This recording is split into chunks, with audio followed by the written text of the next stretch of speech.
13h30 sur Radio Gréto, nous nous retrouvons aujourd'hui pour l'émission Immédiat. Nous recevrons le PDG de la plateforme Netflix France et j'aurai le plaisir d'avoir à mes côtés Benjamin Bocassino avec des actus toujours plus croustillantes et Marie Lombard, notre chroniqueuse audiovisuelle lorsqu'elle n'est pas au bar. Aujourd'hui, nous parlerons des plateformes SVOD et nous verrons quelle place prennent-elles dans notre quotidien. Pour cela, Benjamin va nous en dire plus. Bonjour Benjamin. Bonjour Maxime. En effet, aujourd'hui je vais vous parler d'un média qui émerge du net. Ce sont les plateformes dites SVOD. Pour les auditeurs qui ne sauraient pas ce qu'est une plateforme SVOD, c'est une application que vous pouvez mettre sur vos ordinateurs ou vos téléphones mobiles, plus ou moins chers selon les entreprises, qui vous permettent de regarder des films et des séries à volonté. Les plus connus dans ce domaine sont Netflix et OCS. Bien qu'un nouvel émergent titille la curiosité puisqu'il s'agit de l'entreprise Disney, qui a lancé récemment sa propre plateforme SVOD, Disney+. En France, c'est plus de 17 millions de consommateurs de ce genre de contenu, d'après les chiffres de CNET France. C'est donc un secteur qui est en pleine expansion. Nous avons interrogé quelques personnes et voici ce qu'ils nous ont répondu. Écoutez. Donc, bonjour Elisea. Bonjour.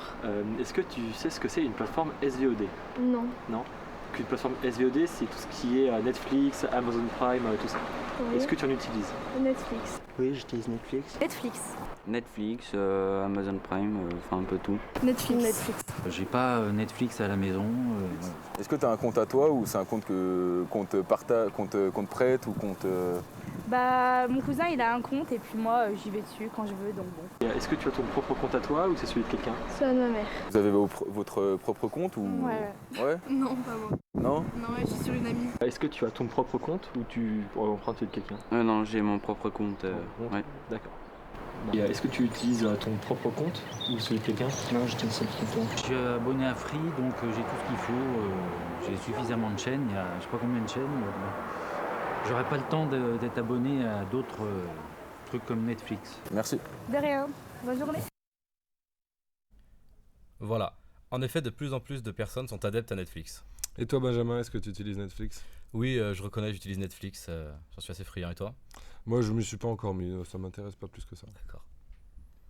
Nous allons maintenant écouter un morceau du groupe stéphanois Raccoons qui sera en concert dans la région en janvier prochain.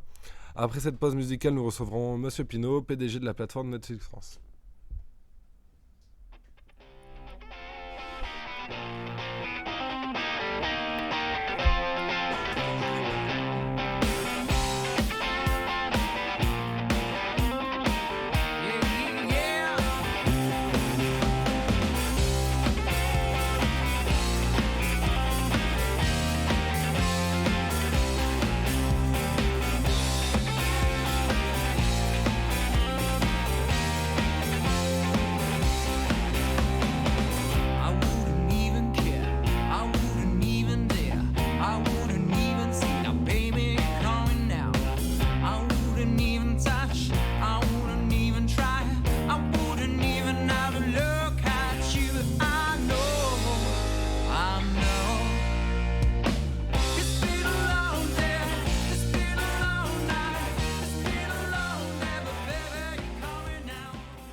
Bienvenue aux auditeurs qui nous auraient rejoints. Nous sommes dans l'émission Immédiat consacrée aux plateformes SVOD.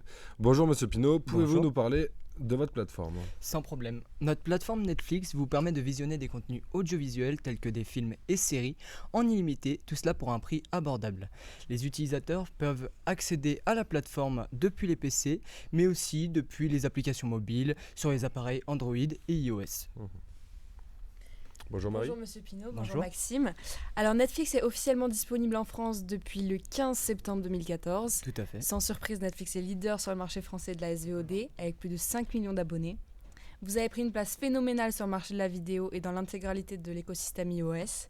D'ailleurs, l'application est celle qui a fait le plus d'argent dans l'App Store en 2018. Ses recettes sont estimées à 790 millions de dollars contre 510 millions l'année précédente. Il y a 7 nouveaux projets de films et de séries françaises qui ont été dévoilés pour l'année prochaine, à l'occasion de la visite du créateur Reed Hastings. C'était à Paris à la fin du mois d'octobre.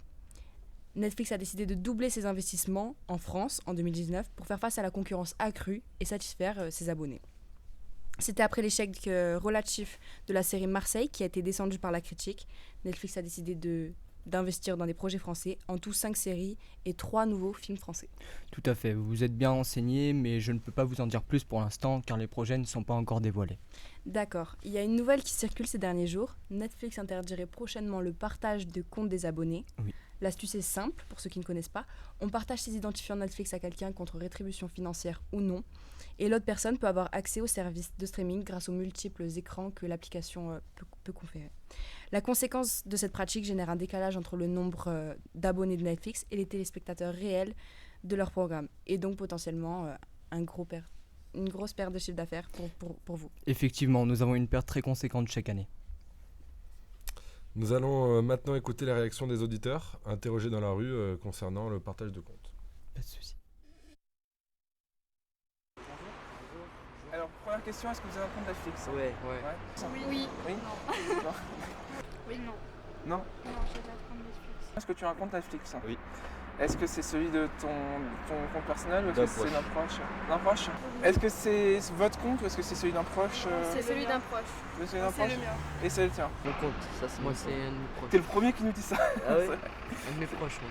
Netflix va mettre une nouvelle politique de partage de comptes. Est-ce que vous êtes au courant de cette nouvelle politique? Non. Non, pas du tout. C'est Netflix qui veut mettre en place un système de géolocalisation pour les partages de comptes. Et ça bloquerait l'accès aux comptes aux utilisateurs qui seraient trop loin de la personne qui a le dit compte. Qu'est-ce que vous pensez de cette nouvelle politique? Est-ce que vous êtes pour, contre? Moi, je pense, je suis contre. Franchement, ça va tout casser, je pense. Faut Sans pas. être vulgaire, c'est nul. Bah, c'est bien, au moins, ça évite qu'une personne paye pour tout le monde. Pas Ouais. pour tout le monde en même temps. D'accord. Après, ça dépend pour qui. Merci beaucoup. Merci à vous. Merci à vous. Bonne journée. Donc on peut constater que c'est une pratique répandue et reconnue. Ce qui est étonnant, c'est que même dans les pays où le taux de piratage est réputé élevé, comme le Brésil et l'Espagne, leur taux de partage ne dépasse pas 10%. Nous, en France, nous sommes en tête du classement avec un score de 12%. Tout à fait. Comment pouvez-vous justifier cela? Oui. La France a un taux de partage bien plus élevé que tout autre pays. Mais il faut noter que les Français sont ceux qui consomment le moins la plateforme. Les Français ne payent pas leur compte en majorité et ce sont eux qui partagent leur compte le plus souvent. Oui, effectivement, nous perdons énormément d'argent. Depuis son arrivée chez nous en 2014, les prix des forfaits Netflix ont respectivement grimpé en passant de 33% à 37,5%. Nos internautes ont réagi. Quand est-ce que ça va cesser? Effectivement. En effet, mais veuillez noter que nous avons investi 3,5 millions d'euros pour les contenus français. Nous avons grandement amélioré notre contenu, de nouveaux films et séries originaux, comme Banlieusards ou Mortel, et des suites de séries populaires. Sachez aussi que les partages de comptes nous ont fait perdre plus de 2 milliards d'euros. D'accord. Voilà. Et dernière petite news, le jeudi 21 novembre dans l'après-midi, des messages de désespoir ont commencé à émerger sur Twitter.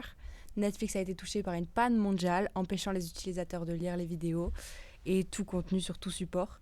Les abonnés ont manifesté leur mécontentement en masse sur les réseaux. Le message rassurant de Netflix France sur Twitter, je vais vous le lire. Coucou, Netflix est cassé, on sait, but we are en train de régler ça en ce moment, don't be get. Et la réponse d'un abonné, et les gars, je n'arrive pas à faire marcher l'appli, je vous jure que ça n'a rien à voir avec le fait que je ne paie pas. Alors effectivement, nous avons eu un problème avec nos serveurs, un souci avec la diffusion de contenu sur tous les appareils, et cela à l'échelle mondiale. Mais nos techniciens ont travaillé d'arrache-pied toute l'après-midi et ont réussi à résoudre ce souci. Et nous nous excusons auprès de nos clients pour la gêne occasionnée. C'est une bonne chose. Je remercie Monsieur Pinault d'avoir participé à cette émission. Je remercie également les deux chroniqueurs Benjamin et Marie qui font le plaisir de venir m'accompagner à chaque fois. Nous nous retrouvons mardi prochain pour une nouvelle émission de Immédiat et je vous souhaite une belle journée.